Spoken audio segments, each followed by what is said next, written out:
नमस्कार मेरे प्यारे दोस्तों। जैसा कि सभी को पता है हमारे डीएलएड सेकंड सेमेस्टर की जो एग्ज़ाम है वो आपके अक्टूबर में होने हैं, तो इसलिए समय बहुत कम बचा है। उसको ध्यान में रखते हुए आप सभी साथियों ने हमसे डिमांड करी थी कि सर हमें डीएलएड सेकंड सेमेस्टर का एक बार मैथ करा दीजिए। तो यहाँ पर आप सभी की ह्यूज डिमांड पर हम यहाँ पर आज से आपका डीएलएड सेकंड सेमेस्टर का जो है मैथ्स यहाँ पर स्टार्ट करने जा रहे हैं।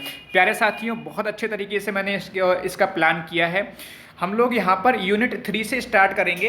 हालांकि यूनिट 1 और यूनिट 2 पहले करना चाहिए था, लेकिन यूनिट 3 से हम लोग यहाँ पर स्टार्ट कर रहे हैं। ज़रूरी यूनिट 3 पहले पढ़ना इसलिए है क्योंकि ये आपका बेसिक है। उसके बाद हम यूनिट 1 और यूनिट 2 पर भी जाएंगे। आज हमारी क्लास नंबर 1 है और आपको बता दें कि हमारी स्ट्रेटेजी क्या रहेगी। पहले आपको हम डिटेल में जो थ्योरी बनेगी, ठीक है, जो कंसेप्ट बनेंगे प्रत्येक यूनिट का, वो आपको सिखाया जाएगा। उस पर बेस्ड जो क्वेश्चन होंगे उन क्वेश्चंस को कराएंगे। ऑब्जेक्टिव भी करेंगे, ठीक है, अति लघुत्तरीय भी करेंगे और लघुत्तरीय, जितने भी सवाल, जितने तरह के सवाल बन सकते हैं सभी तरह के सवाल हम लोग करेंगे। और ये भी ध्यान रखेंगे कि जो सवाल पूछे जा चुके हैं उनको भी हम साथ में करते हुए चलेंगे। तो बिल्कुल हमारे साथ बने रहिएगा और पीडीएफ फाइल आपको दी जाएगी। बिल्कुल आप पीडीएफ फाइल अगर आप डाउनलोड करना चाहते हैं, पीडीएफ फाइल से पढ़ना चाहते हैं, तो आपके लिए डिस्क्रिप्शन बॉक्स में एक लिंक दिया गया होगा। उससे जाकर आप सीधे सीधे हमारे टेलीग्राम चैनल को ज्वाइन कर सकते हैं और उसका हिस्सा बन सकते हैं, परिवार का हिस्सा बन सकते हैं। साथ ही साथ ध्यान रखिएगा, जो भी चीज़ें आपको पढ़ाई जाएंगी ना, मैं 100% गारंटी के साथ कह सकता हूँ वही चीज़ें आपको एग्ज़ाम में देखने को मिलेंगी। ये मेरा खुद का तजुर्बा है। खुद मैंने डिटेल में आपके सिलेबस को देखा है, पढ़ाया है, ठीक है। और इस तरह के सिलेबस को हम पढ़ाते भी पहले से रहे हैं। 3-4 साल से यूपी टेट को भी हम लोग पढ़ा रहे हैं। और एक बात सुनिएगा, अगर आपने ये जो पढ़ लिया, जो हम आपको पढ़ाएंगे, तो एक बात और अच्छी हो कि आपका जो यूपी टेट होता है ना, ठीक है, उसमें भी आपका सभी चीज़ें यही आती हैं। कुछ नहीं कि स्पेशल यूपी टेट में जाके आता हो, तो आपके लिए बहुत ज़्यादा बेनिफिट होगा। तो अभी तो हम लोग सीधे सीधे सेकंड सेमेस्टर का जो मैथ है उस पर हम लोग फोकस करते हुए आगे बढ़ेंगे। तो चलिए यहाँ पर हम बिना देरी के स्टार्ट करते हैं आज की क्लास। और ये क्लास नंबर 1 हम लोग यहाँ पे स्टार्ट कर रहे हैं। इसी तरह से आप क्लास चलती रहेंगी। फिर तो बात कर लेते हैं यहाँ पर यूनिट 3 की, हमें क्या पढ़ना है। तो सबसे पहले ये देख लेते हैं कि सिलेबस में क्या है। कई बार ऐसा होता है कि कुछ टॉपिक सिलेबस में आपके, या कुछ हेडिंग आपके सिलेबस में नहीं दिए होते हैं, लेकिन फिर भी क्वेश्चन पूछ लिए जाते हैं, तो उन पर भी हम लोग फोकस करते हुए चलेंगे। प्यारे साथियों, क्या पढ़ना है हम यहाँ पर देख लेते हैं। सबसे पहले आप देखें, प्राकृतिक संख्याओं के बारे में पढ़ना है। पूर्ण संख्याएं, पूर्णांक, परमेय संख्याएं, ये आपके सिलेबस में दिया गया है, ठीक है। इनके बारे में बोला गया कि इनके बारे में आप पढ़िए। इसके अलावा परवर्ती संख्याएं और पूर्ववर्ती संख्याओं से क्वेश्चन पूछे गए हैं सिलेबस में, ये हेडिंग नहीं दी गई हैं, तो हमें इनको भी पढ़ना है। तो बिल्कुल डिटेल में पढ़ेंगे। पहले हम लोग थ्योरी पढ़ेंगे, ठीक है, क्योंकि थ्योरी से क्या होते हैं, हमारे लघु उत्तरीय और अति लघु उत्तरीय क्वेश्चन बनते हैं। इसके बाद हम ऑब्जेक्टिव क्वेश्चन भी लेकर आए हैं आपके लिए, और अति लघु उत्तरीय प्रश्न भी आपके लिए लेकर आए हैं। बिल्कुल हर एक तरह के सवाल हम लोग करने वाले हैं, इसलिए आपसे कहना चाहेंगे लगातार हमारे साथ लास्ट तक ज़रूर देखिएगा। और अगर आपको पसंद आए तो भाई लाइक, शेयर और कमेंट करना बिल्कुल नहीं भूलिएगा। प्यारे साथियों, चलिए यहाँ पर स्टार्ट करते हैं आज की क्लास। और सबसे पहले देखते हैं थ्योरी की, जितने भी हेडिंग हमारे पास लिखे हुए हैं इनके थ्योरी को हम लोग देखते हैं। तो सबसे पहले आपको दिखाई दे रहा होगा प्राकृतिक संख्याएं, ठीक है। पहला हेडिंग क्या है, प्राकृतिक संख्याएं। तो क्वेश्चन आपका क्या बनेगा, प्राकृतिक संख्याएं किसे कहते हैं, उदाहरण सहित समझाइए, ठीक है, ये उदाहरण देकर आप समझाइए। तो वैसे भी अगर प्राकृतिक संख्याएं किसे कहते हैं अगर आपसे पूछा जाएगा तो उदाहरण भी आपको देना ही पड़ता है। तो बहुत छोटी सी बात, गिनती की संख्याएं प्राकृतिक संख्याएं कहलाती हैं। अब गिनती की संख्याएं क्या होती हैं आपको पता है, बचपन से हम लोग सीखते आए हैं। गिनती हम लोग कहाँ से बोलते हैं, 1 से बोलते हैं। 1 2 3 4 5 6, ठीक है। तो गिनती हम कहाँ से बोलते हैं, 1 2 3 4 5 6। तो बस छोटी सी बात, क्वेश्चन अगर आपसे पूछा जाए प्राकृतिक संख्याएं किसे कहते हैं, तो आप उसका आंसर क्या देंगे, गिनती की संख्याएं प्राकृतिक संख्याएं कहलाती हैं। उदाहरण क्या देंगे, 1 2 3 4 5, कहाँ तक, आपका अनंत तक चलता रहेगा, ठीक है। अब यहाँ से एक क्वेश्चन आपका अति लघुत्तरी में बन सकता है, बहुविकल्पी में बन सकता है, क्या कि सबसे छोटी प्राकृतिक संख्या कौन सी है। देखिए, हर एक छोटी छोटी बात समझते हुए चलना है। विश्वास रखिए मेरे पर, आप इस वीडियो को पूरा देखिए। इसके बाद आप कोई किताब उठा के देखिएगा, आपको ऐसा लगेगा ही नहीं सर ने कुछ छोड़ा है, हर एक चीज़ मैंने आपको पढ़ाई होगी। तो क्वेश्चन क्या बनेगा यहाँ से, क्वेश्चन क्या बनेगा, पहला क्वेश्चन आपसे ये बनेगा, प्राकृतिक संख्या किसे कहते हैं? तो गिनती की संख्या प्राकृतिक संख्या कहलाती हैं। उदाहरण दे दोगे आप 1 2 3 4 5 6 इस तरह से। दूसरा क्वेश्चन आपका प्राकृतिक संख्याओं से ये बनेगा कि सबसे छोटी प्राकृतिक संख्या कौन सी है? तो सबसे छोटी प्राकृतिक संख्या आपको समझ में आ रही होगी साफ साफ, एक आपका सबसे छोटी प्राकृतिक संख्या है, किसी को इसमें डाउट नहीं होना चाहिए। ठीक है, यहाँ से अच्छा संख्या रेखा, ठीक है, होती है संख्या रेखा आपका ये है। अच्छा ये आपको दर्शाया गया है 1 2 3 4 5 6 7 इस तरह से दर्शाया गया है। इसका मतलब क्या है? संख्या रेखा पर कैसे दर्शाते हैं हम लोग? जो आपके पॉइंट दिखाई दे रहे होंगे ये आपके बराबर दूरियों पर हमने इस तरह से पॉइंट बना लिए इस तरह से। और हमने शुरुआत कहाँ से करनी है? आपको पता है कि शुरुआत गिनती की कहाँ से होती है? 1 से होती है। तो 1 2 3 4 5 6 इस तरह से ये आपकी लाइन आगे चलती रहेगी। ठीक है, चलिए अगले पॉइंट पे आ जाओ, अगले हेडिंग पे आ जाओ, पूर्ण संख्याएं। ठीक है, तो पूर्ण संख्याएं क्या है? प्राकृतिक संख्याओं में जीरो को भी सम्मिलित कर लिया जाए तो प्राप्त संख्याएं पूर्ण संख्याएं कहलाती हैं। प्राकृतिक संख्याओं में अगर हम जीरो को भी सम्मिलित कर लें, अब प्राकृतिक संख्याएं आपको दिखाई दे रहा है 1 से स्टार्ट हुआ है, अब इसमें जीरो को और शामिल कर लें तो जो संख्याएं बन जाएंगी वो पूर्ण संख्याएं कहलाएंगी। तो आपको बहुत आसान तरीके से, ठीक है, एग्जाम्पल यहाँ पर लिखने के लिए रह गया है। एग्जाम्पल क्या होगा आपका? 0 1 2 3 इस तरह से कहाँ तक? इस तरह से कहाँ तक होगा आपका? अनंत तक होगा। ठीक है, वैसे भी आपको संख्या रेखा है उस पर दर्शाया भी गया है। देखो 0 शुरुआत हुई है, 0 1 2 3 4 5 6 7 8 आगे आपका चलता रहेगा 9 10 11 12 13 14 15 अनंत तक चलता रहेगा। तो यहाँ पर पूर्ण संख्या क्या होती हैं? जीरो को अगर प्राकृतिक संख्याओं में सम्मिलित कर लिया जाए तो जो संख्याएं प्राप्त होती हैं उन्हें पूर्ण संख्याएं कहते हैं। तो आपसे पूछा जा सकता है पूर्ण संख्या किसे कहते हैं। ठीक है, दूसरा क्वेश्चन आपका यहाँ से ये बन सकता है, सबसे छोटी पूर्ण संख्या कौन सी है? तो आपका कौन सा है भाई? 0। ठीक है, ध्यान रखेंगे 0, ध्यान रखेंगे 0 हमारा प्राकृतिक संख्या नहीं है। ध्यान रखिएगा 0 हमारा प्राकृतिक संख्या नहीं है। ठीक है, तो यहाँ पर किसी को डाउट नहीं होना चाहिए, बहुत छोटी छोटी बातें थी। आगे बढ़ते हैं नेक्स्ट हेडिंग पर, पूर्णांक पर। ठीक है, पूर्णांक धनात्मक प्राकृतिक संख्याएं, ऋणात्मक प्राकृतिक संख्याएं और शून्य के समूह को, ठीक है, मतलब देखो प्राकृतिक संख्या दो तरह की होती हैं, एक धनात्मक और ऋणात्मक। धनात्मक का मतलब जानते हो, जो जिसमें प्लस का साइन लगा होता है। ठीक है, और ऋणात्मक का मतलब जो माइनस की संख्याएं होती हैं, ठीक है, वो ऋणात्मक प्राकृतिक संख्या कहलाती हैं। और जीरो का समूह को, मतलब इसमें क्या है, इंटीजर, पूर्णांक को इंटीजर बोलते हैं, मतलब माइनस की संख्याएं, प्लस की संख्याएं और जीरो भी इसमें शामिल है। ठीक है, जीरो भी इसमें शामिल है। देखो तो आपका क्या होगा यहाँ पर, क्या होगा यहाँ पर, उल्टा चलते हैं, आपको पता होगा ये जीरो है, जीरो से इस तरह से 1 2 3 4 चलेंगे। ऐसे ही आप जब माइनस की संख्या होती तो उल्टा चलते हैं। तो माइनस की देखो, आप देखो तो जीरो से छोटा क्या होगा, -1 होगा, -1 से छोटा आपका -2 होगा, -2 छोटा -3 होगा, -3 छोटा -4 होगा। इस तरह से आपका चलता रहेगा। ठीक है, ये बात छोटी सी बात सबको समझ में आ रही होगी। इसमें समझाने के लिए वैसे कुछ स्पेशल है नहीं, बस इतना समझ लीजिए, धनात्मक प्राकृतिक संख्याएं, ऋणात्मक प्राकृतिक संख्याएं और शून्य के समूह को हम क्या कहते हैं, पूर्णांक कहते हैं। ठीक है, किसी को डाउट नहीं होना चाहिए। तो इसमें माइनस की संख्याएं भी हो गई, प्लस की संख्याएं भी। ठीक है, यहाँ पे -3 होगा, माइनस की संख्याएं, प्लस की संख्याएं और जीरो भी आपका हो गया। इतनी बात क्लियर है। चलो अब बात करते हैं परमेय संख्याएं। ठीक है, यहाँ पर डाउट होता है। देखिए वैसे तो अपरमेय संख्याओं को भी हमें पढ़ना चाहिए था, लेकिन हमारे सिलेबस में नहीं है, तो हम इसमें केवल परमेय संख्याएं पढ़ रहे हैं। परमेय संख्याएं क्या होती हैं, वे संख्याएं जिनको P/Q के रूप में लिखा जा सकता है, परमेय संख्या कहलाती हैं। यहाँ P और Q पूर्णांक हैं, और जबकि Q आपका 0 नहीं होना चाहिए। इसको समझ लो बहुत अच्छे से, यहाँ पर डाउट होता है।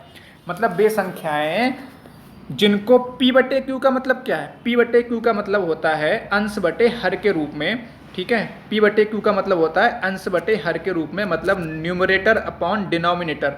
जिनको हम अंश बटे हर का मतलब होता है, क्या होती हैं ये आपकी, होती हैं भिन्न। क्या होती हैं आपकी, ये भिन्न होती हैं। बहुत छोटी सी बात सबको समझ में आ रही होगी। मतलब जितने भी हमारे पास भिन्न होंगी फ्रैक्शन होंगे या फ्रैक्शन भिन्न बन सकते हैं, तो वे सभी संख्याएं कहलाएंगी आपकी परमेय संख्याएं। जैसे 1/2, 1/2 कोई डाउट नहीं परमेय हो गई, भिन्न है। 4/5 भिन्न है। 0 आपका भिन्न है, देखो 4/5 है। 0 आपका परमेय है या नहीं है? 0/1 लिख पाओगे। मैंने क्या कहा, इसमें p/q के रूप में लिख सकते हो, और किसी भी संख्या के नीचे आप 1 लिख सकते हो। तो 0/1 ये क्या बन गई हमारी? फ्रैक्शन, मतलब भिन्न बन जाएगी। तो 0 भी परमेय संख्या। यहाँ पर कन्फ्यूजन होता है आपको कि 0 परमेय संख्या है या नहीं है। 0 परमेय संख्या होगी, क्यों होगी? क्योंकि आप 0 के बटे 1 लिख सकते हो ना, तो होगा। ऐसी मान लो अगर मैं बोल रहा हूँ 5 परमेय संख्या है या नहीं? बिल्कुल है। 5/1 आप लिख पाओगे, लिख सकते हो। तो जब लिख पाओगे तो परमेय संख्या है। क्या -6 परमेय संख्या है? बिल्कुल है, क्योंकि आप इसके नीचे 1 लिख लोगे। तो मतलब का यहाँ पर पॉइंट समझ में ये है कि भाई जितनी भी हमारे पास इंटीजर हैं, चाहे प्लस के हों चाहे माइनस के हों या 0 हो, ये सब क्या हैं? ये सब परमेय संख्याएं हैं। ये सब क्या हैं? परमेय संख्याएं हैं। किसी को डाउट नहीं होना चाहिए। देखो -4/7, 0, 8, 22/7, ये सब क्या हैं? परमेय संख्याएं। तो बहुत छोटी सी बात, वे संख्याएं जिनको अंश बटे हर या फिर बोले p/q के रूप में लिख सकते हैं, परमेय संख्या कहलाती हैं। और यहाँ पर p और q क्या होना चाहिए? पूर्णांक होना चाहिए। अच्छा, यहाँ पर ये लिखा है q 0 नहीं होना चाहिए। इसका मतलब क्या है? मतलब किसी भी संख्या के नीचे 0 नहीं होना चाहिए। ये पॉइंट ही ध्यान रखिएगा, क्योंकि अनंत हो जाएगा वरना यहाँ पर, और अनंत कुछ होता नहीं है, आपको पता है। ठीक है, अनंत क्या है? एक शब्द है जो केवल ये बताता है जिसका कोई अंत नहीं हो रहा। ठीक है ना? तो बटे में 0 ना हो, बस समझ में आ रहा है? Q0 का मतलब क्या है? p/q है भाई, तो Q0 नहीं होना चाहिए, बाकी चाहे कुछ भी हो जाए। समझ में आ गया? तो एक बार फिर समझ लो, वे संख्याएं जिनको हम अंश बटे हर के रूप में लिख पाएंगे परमेय संख्याएं कहलाएंगी। ठीक है, जैसे 1/2, 2/3 मान लो बोल दिया हमने, मान लो 7/8 हो गया। 5 आपका परमेय हो जाएगा, 8 परमेय हो जाएगा, 9 परमेय हो जाएगा। ठीक है, -7 परमेय हो जाएगा। ये सब क्या हो जाएंगे? परमेय हो जाएंगे। 0 भी क्या आपका परमेय संख्या है। ठीक है, ध्यान रखेंगे। पाई आपका अपरमेय संख्या है। अब अपरमेय संख्या आपके सिलेबस में नहीं है, लेकिन क्वेश्चन बन जाते हैं। ठीक है, पाई आपका अपरमेय संख्या है। ठीक है, और 22/7 क्या आपका परमेय संख्या है। ज़्यादा डिटेल में मत जाओ, बस आपको छोटी सी बात डेफिनेशन इसकी याद रखनी है और इसके एग्जाम्पल याद रखने हैं। ठीक है, किसी को डाउट नहीं होना चाहिए। अच्छा, एक एग्जाम्पल और देख लो। मान लो लिखा हुआ है √4, तो √4 क्या आपका परमेय संख्या है? बिल्कुल है। कैसे करके है? देखो, 4 का वर्गमूल 2 आ जाएगा और 2/1 आप लिख पाओगे। तो ये हमारी भिन्न बन गई, मतलब p/q का रूप बन गया। 2 का वर्गमूल निकलेगा नहीं तो नहीं बन पाएगा। ठीक है, जिसका वर्गमूल निकल आएगा वो सब क्या होंगी? परमेय संख्याएं होंगी। वो सब क्या होंगी? परमेय संख्याएं होंगी। तो मुझे उम्मीद है कि आपको समझ में अच्छे से आ गया होगा। चलो अब आ जाओ नेक्स्ट, परवर्ती संख्या और पूर्ववर्ती संख्या। बहुत आसान है परवर्ती संख्या। यदि किसी दी हुई संख्या में 1 जोड़ दिया जाए तो प्राप्त संख्या दी हुई संख्या की परवर्ती, उत्तरवर्ती या फिर अनुवर्ती संख्या कहलाती है। परवर्ती, उत्तरवर्ती, अनुवर्ती सब एक ही मतलब है इनका, बस नाम अलग अलग है, लेकिन मतलब इनका एक। चाहे परवर्ती बोले, चाहे उत्तरवर्ती पूछें, चाहे अनुवर्ती पूछे, आपको करना यही है। क्या? कोई संख्या अगर आपको दी जाए, उसमें 1 जोड़ने के बाद जो संख्या प्राप्त होती है वो परवर्ती संख्या कहलाती है। जैसे 476 है, 476 संख्या की परवर्ती संख्या क्या होगी? आप उसमें 1 जोड़ दो तो 477 आपका, 477 आपका क्या हो जाएगा? परवर्ती संख्या हो जाएगी। जैसे मान लो आपका 23 है, तो 23 में 1 जोड़ दो तो 24 क्या होगी? 20 जो 4 होगी 23 की क्या होगी? परवर्ती। मतलब परवर्ती संख्या में 1 जोड़ के जो संख्या मिलेगी वही हमारा आंसर। समझ में नहीं आया? परवर्ती संख्या क्या है? अगर 1 जोड़ने पर जो संख्या प्राप्त होती है वही परवर्ती संख्या होती है। अच्छा, पूर्ववर्ती संख्या क्या होती है? पूर्ववर्ती और भी आसान है। क्या भाई? 1 घटाने पर जो संख्या प्राप्त होती है वो पूर्ववर्ती संख्या कहलाती है। किसी दी हुई संख्या में से 1 घटा दिया जाए तो प्राप्त संख्या दी हुई संख्या की पूर्ववर्ती संख्या कहलाती है। जैसे आपका 25 की पूर्ववर्ती पूछोगे तो 25 में से 1 घटाओगे ना तो कितना पूर्ववर्ती होगा? 24 होगा। अगर लिखा हुआ है मान लो 28, तो 28 का पूर्ववर्ती क्या होगा? 27 हो जाएगा। समझ में आ रहा है? तो बहुत छोटी बात। पूर्ववर्ती का मतलब 1 पहले की और परवर्ती का मतलब एक बाद की संख्या। बस इतना समझ लो। तो ये हमारी जो है थ्योरी थी। प्यारे साथियों, लास्ट तक ज़रूर देखिएगा, विश्वास रखिए अब और आनंद आने वाला है। जब क्वेश्चन लगाएंगे ना तब असली आपको मज़ा आएगा। तो बिल्कुल चलिए अब हम यहाँ पर क्वेश्चन स्टार्ट कर रहे हैं। ठीक है, पहला क्वेश्चन ये रहा, सबसे छोटी प्राकृतिक संख्या है। देखिए इन्हीं में से क्वेश्चन आपको मिलेंगे, कोई स्पेशल क्वेश्चन नहीं पूछे जाएंगे आपके एग्जाम में। ठीक है, सबसे छोटी प्राकृतिक संख्या। तो प्राकृतिक संख्या बताए थे ना, शुरुआत कहाँ से होती है, 1 2 जो गिनती की संख्या होती है प्राकृतिक संख्याएं कहलाती है ना। तो भाई सबसे छोटी प्राकृतिक संख्या कौन सी होती है, 1 होती है। यहाँ पर ये गलती मत कर देना कि आप शून्य लगा के चले आओ, शून्य प्राकृतिक संख्या नहीं होती है, शून्य प्राकृतिक संख्या नहीं होती है। प्राकृतिक संख्या 1 से शुरुआत होती है, 1 से लेकर अनंत तक। ठीक है, किसी को डाउट नहीं होना चाहिए। चलो नेक्स्ट क्वेश्चन पे आ जाओ, क्वेश्चन नंबर 2 पर।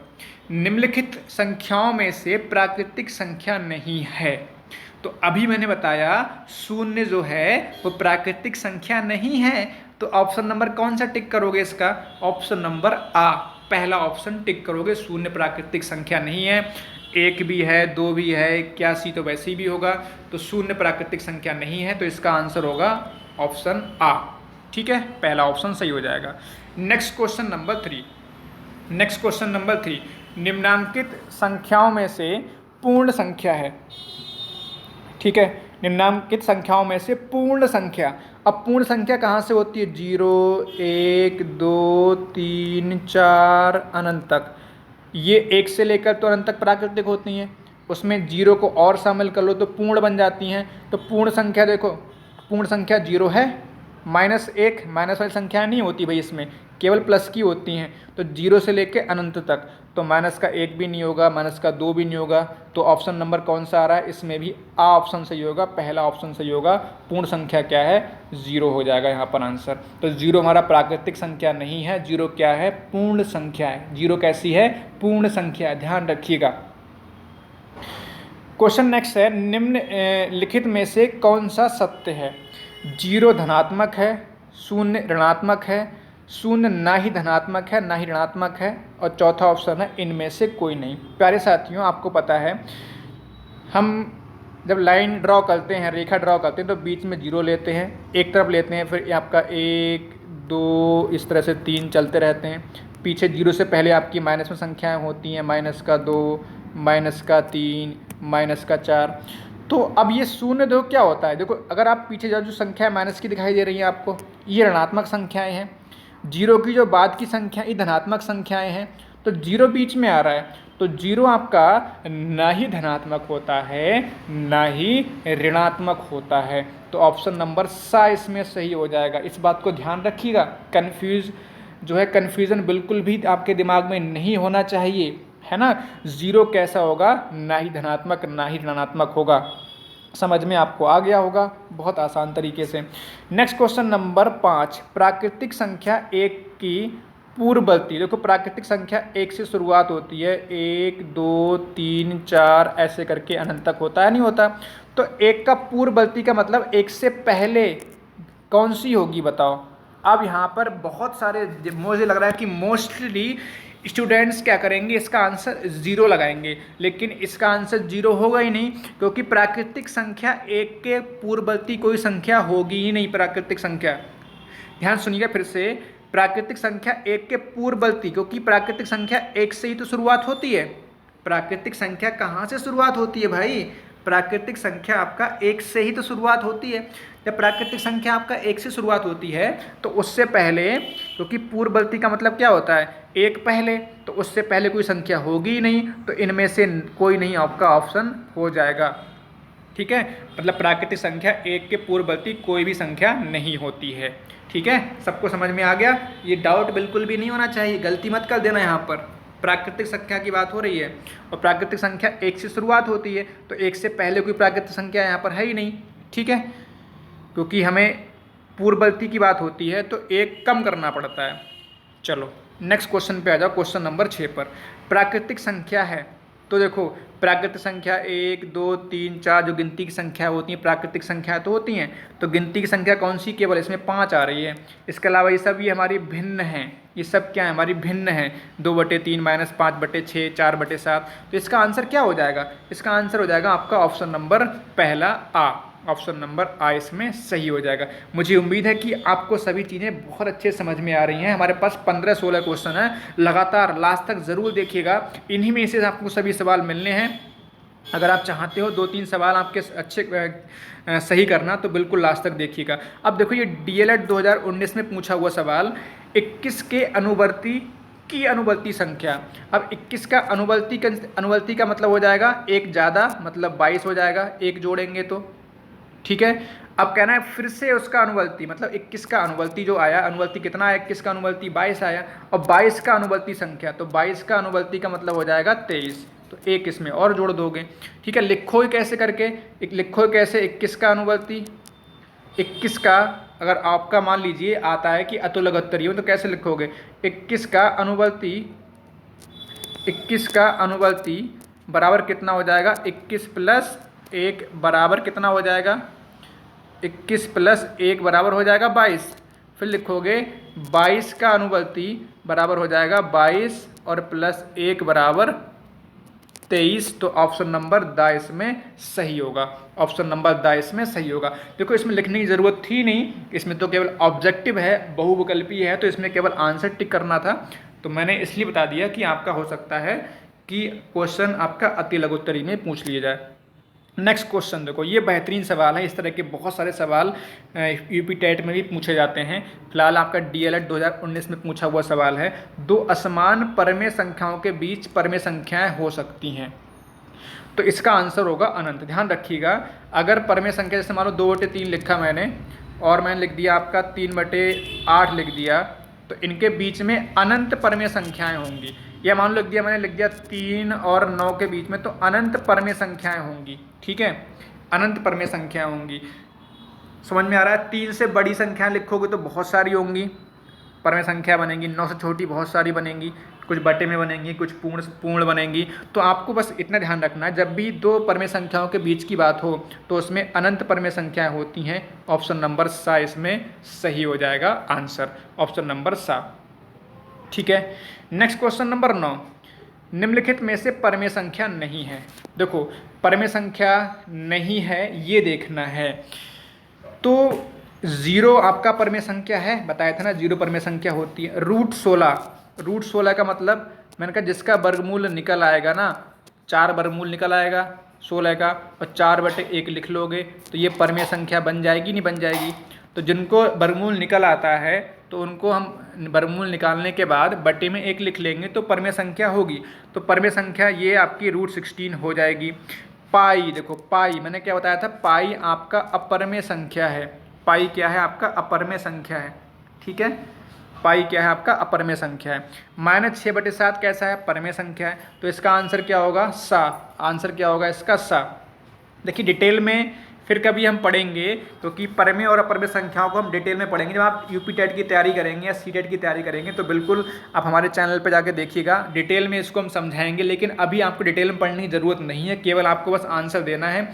तो परमेय संख्याएँ इसमें कौन सी नहीं है, आपकी पाई। तो पाई कहलाएगी आपकी अपरमेय संख्या।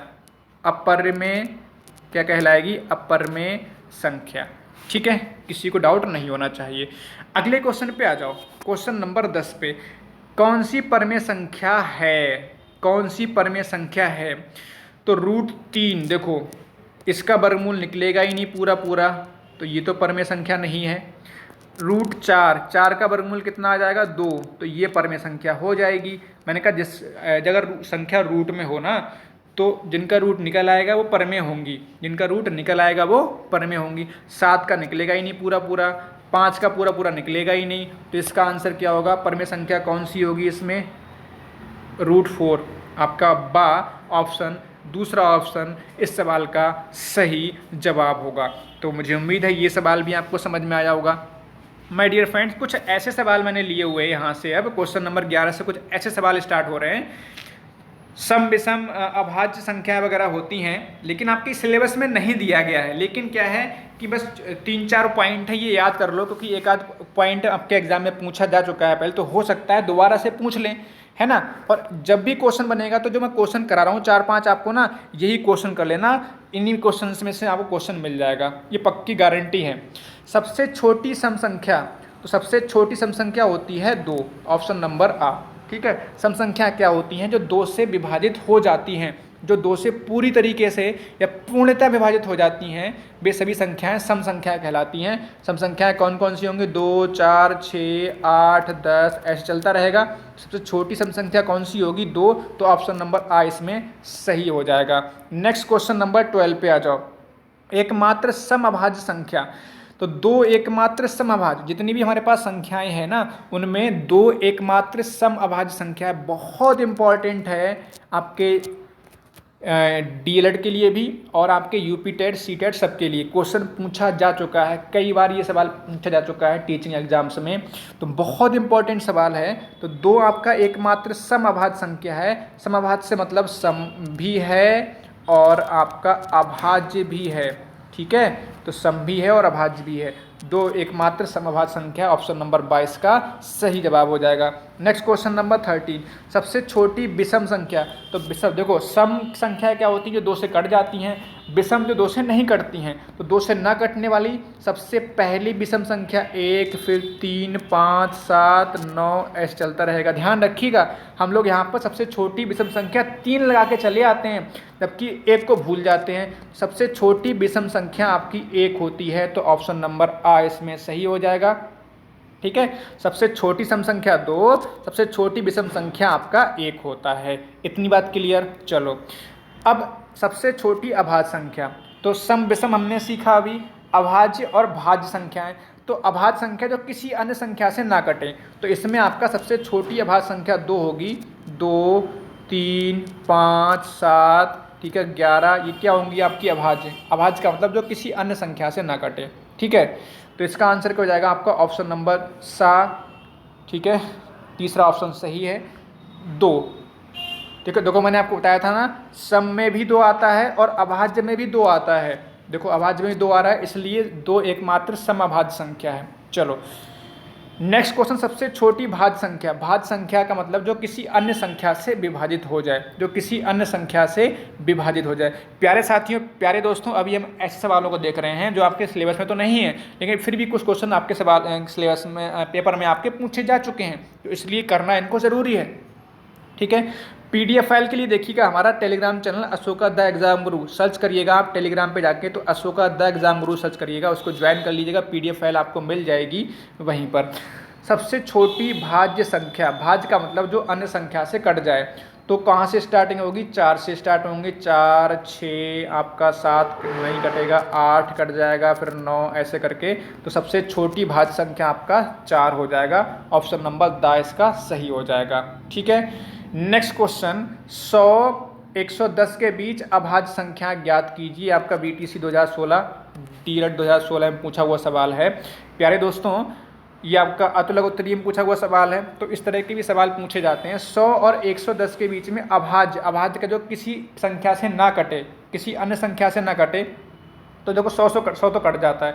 100 110 के बीच की बात हो रही है, तो 101 अभाज्य होगा। 101 किसी से नहीं कटेगा भाई। ठीक है, 101 किसी अन्य संख्या से कटेगा ही नहीं, तो आपका 101 हो जाएगा। 2 आपका 102 आपका कट जाएगा, 3 से भी कट जाएगा, 2 से भी कट जाएगा, और संख्या 6 से भी कट जाएगा। 102 आपका अभाज्य नहीं है। 103 आपका अभाज्य होगा, 103 किसी से नहीं कटेगा। 104 भी कट जाएगा, 105 भी कट जाएगा, 107 आपका किसी से नहीं कटेगा, और 109, 108 तो कट ही जाएगा, 109 नहीं कटेगा। तो ये आपकी जो है अभाज्य संख्या होंगी 100 और 110 के बीच में। तो आपकी ये 4 अभाज्य संख्या होंगी, 101, 103, 107 और 109, ये आपकी 4 अभाज्य संख्या होंगी। किस किस के बीच में? 100 और 110 के बीच में। तो ऐसे बहुत सारे सवाल पूछे जा सकते हैं आपसे पूछ सकते हैं कि भाई बताओ प्रथम 5 अभाज्य संख्याओं को लिखो। तो प्रथम 5 अभाज्य संख्याएं कौन सी होंगी? अभाज्य संख्या 2 से स्टार्ट होगा, 2 होगी पहली, फिर 3 होगी, फिर 5 होगी, फिर 7 होगी, फिर आपका 11 होगी। तो प्रथम 5 अभाज्य संख्या ये वाली हो गई। तो बहुत छोटे छोटे सवाल आपके पूछे जाते हैं। तो ये हमारे प्यारे साथियों, ये हमारे जो हैं आज के क्लास रही। इस तरह से हमने सवाल किए, डिटेल में जाना। एक बार फिर से हम चीज़ों को रिवाइज कर लेते हैं बहुत जल्दी से। देखिएगा प्यारे साथियों, हमने प्राकृतिक संख्या पढ़ा। प्राकृतिक संख्या 1 से स्टार्ट होती हैं, 1 2 3 4 अनंत तक होती हैं। अगर 0 को शामिल कर दोगे तो पूर्ण संख्या कहलाती हैं। अगर इसमें माइनस की संख्या भी शामिल कर दो इधर आपका, तो ये पूर्णांक कहलाते हैं। ठीक है, ये पढ़ा। परमेय संख्या क्या होती हैं? जिनको हम P/Q के रूप में लिख सकते हैं, वो परमेय संख्या कहलाती हैं। ठीक है, परवर्ती क्या होती है? +1 करने के बाद जो संख्या मिलती है वो आपकी परवर्ती होती है। पूर्ववर्ती का मतलब 1 घटाने के बाद जो संख्या मिलती है पूर्ववर्ती संख्या होती है। इसके बाद हमने बहुत सारे ऑब्जेक्टिव मतलब 15-16 ऑब्जेक्टिव करे हैं। ठीक है, 15 क्वेश्चन ऑब्जेक्टिव करे हैं, बहुविकल्पी करे हैं, और हमने जो है यहाँ पर एक क्वेश्चन आपका अतिलघुत्तरीय भी किया है। अब अगर हमने थ्योरी आपको पढ़ा दी है तो आप अतिलघुत्तरीय, लघुत्तरीय कैसे भी सवाल बने आप कर जाओगे। और मैं विश्वास के साथ कह सकता हूँ, अगर आपने इसको अच्छे से पढ़ लिया, इसके नोट्स भी आप प्रॉपर तरीके से बना लीजिएगा, आपको बहुत ज़्यादा पढ़ने की ज़रूरत नहीं है। इतना पढ़ लो, आपका अच्छे से काम हो जाएगा। हंसते रहिए, मुस्कुराते रहिए, और ज़्यादा से ज़्यादा इसको शेयर करना है भाई। आप कमेंट करके ज़रूर बताइए कि आपको क्लास कैसी लगी, जिससे हम आने वाली अन्य क्लासेस में भी आपको और भी बेहतर तरीके से पढ़ा पाएँ। आपका रिस्पांस देखा जाएगा, उसके बाद ही हम आगे क्लास को कंटिन्यू करेंगे। हंसते रहिए, मुस्कुराते रहिए। सभी साथियों का धन्यवाद।